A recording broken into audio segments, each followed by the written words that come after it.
So you ready to see the finalists? Yeah. Come on. All right, so I'd like to welcome our first duo to the stage, Marcus Bullock and Dwayne Betts. Come on up, guys.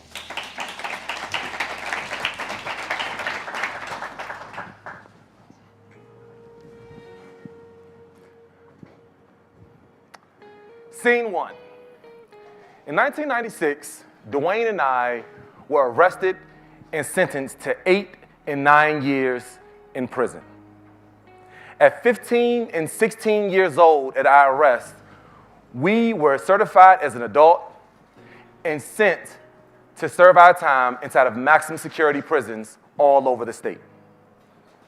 It was a hard time, it was a dark and dreary time, and scene one was very, very ugly for us. It was the first time that we ever got our real first label, co-defendant. And the unfortunate reality of it is that the scene one is not unfamiliar to all of us here today. In fact, we know that data supports that 1 in 3 black males all across the country will end up in prison. Scene two. Scene two is filled with all of the magic that you never hear about. Scene two is filled with the days of me writing business plan after business plan inside of a dark and lonely cell. Scene two is filled with Dwayne taking paralegal correspondence courses and working and learning law inside of a prison legal library. Scene two is not as sexy as scene one, so we don't talk about it anywhere as much. Scene three is filled with all of the newspaper clippings. It's filled with success stories. It's filled with the mobile application launches, the Yale Law graduate degree graduates. Scene three is filled with the book guys, and scene three is the reason why we all stay for the end of the movie. You cannot be what you cannot see. Because this is true, colleges across the country invite speakers in each week to talk to their students. They educate their students about their career choices. They expose those students to the mistakes that they have made because failure is ultimately a part of success. They expand the realm of possibility for those students. We all buy into this idea as legitimate and relevant. It is, in fact, why we're here at the Aspen Ideas Festival today. Our idea is a simple one. We have brought together 6 outstanding young men. Collectively, we have done more than 50 years in prison.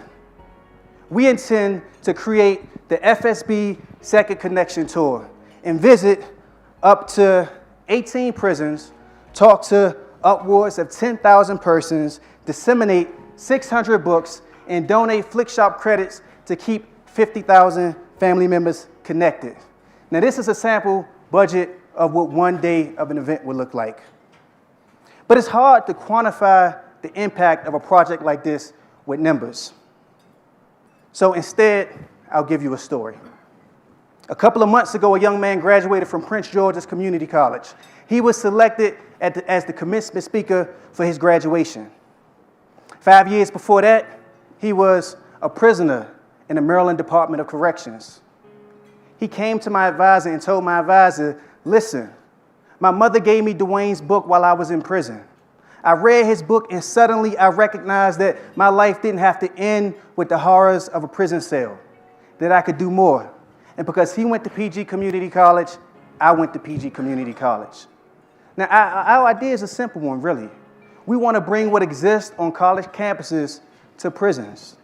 Marcus and I began this as teenagers facing life in prison. Today, 20 years later, we are Aspen Idea Scholars and speakers presenting to you. We hope you support the vision to make it possible for others. Thank you. Stay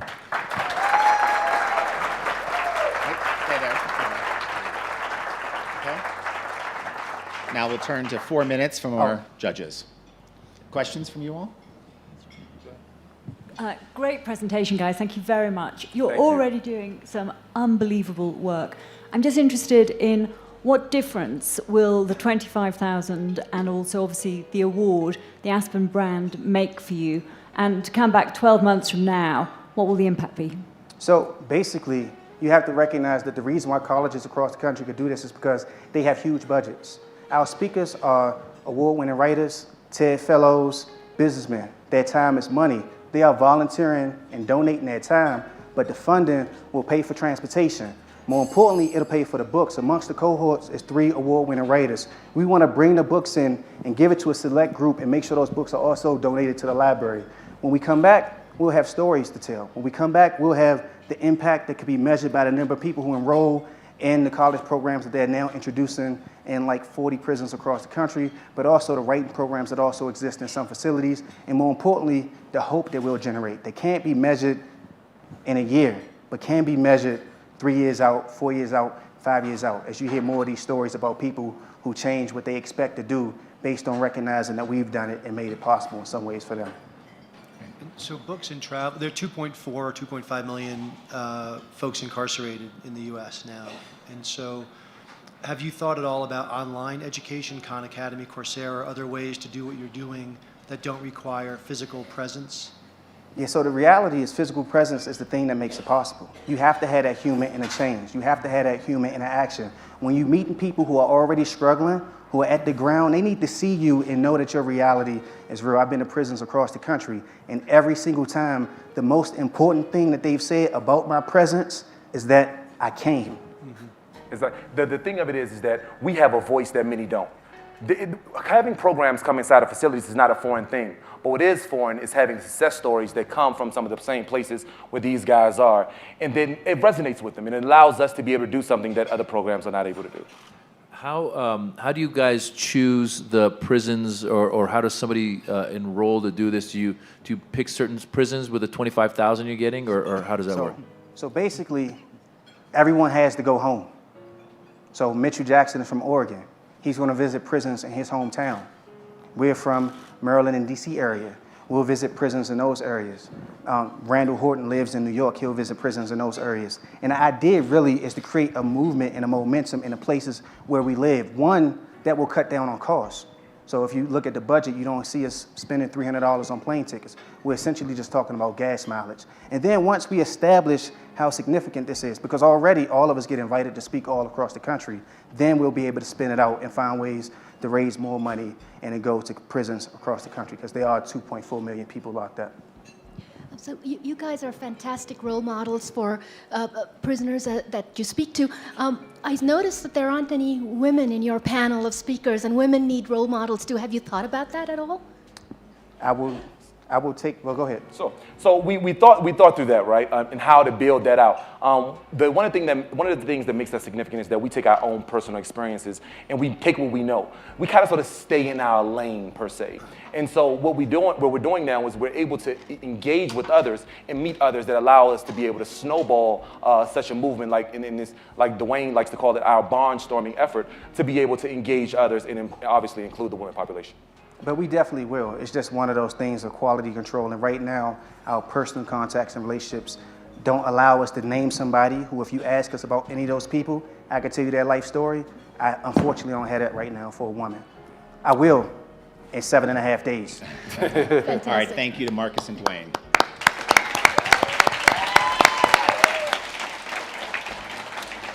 All right, our next finalist is Steph Spears, who will be talking about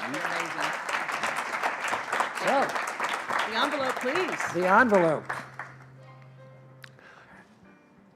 The winners are Marcus Bullock and Dwayne Betts.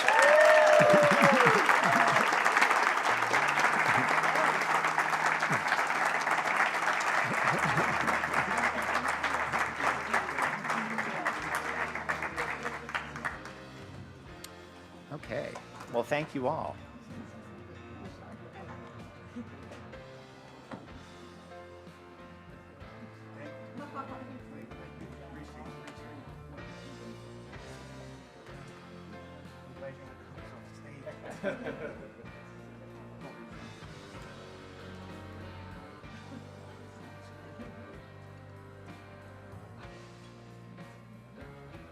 Okay, and final, another opportunity for all of you, crowdfunding. Of course. Okay. All right, so participate in the conversation by leaving suggestions and comments and help owners, you can help them improve their ideas. You can also help the other finalists and the award winners themselves. Volunteer as a mentor, share your experience in areas of need. And then finally, if you'd like to financially support a finalist, you can provide donations in each of these areas through the site. And so we will be sending out information through the app. It's also on the screen, and we will be promoting this over the next 30 to 60 days so that you all can continue this journey with the finalists here. So I'd like to thank the finalists and the award winners.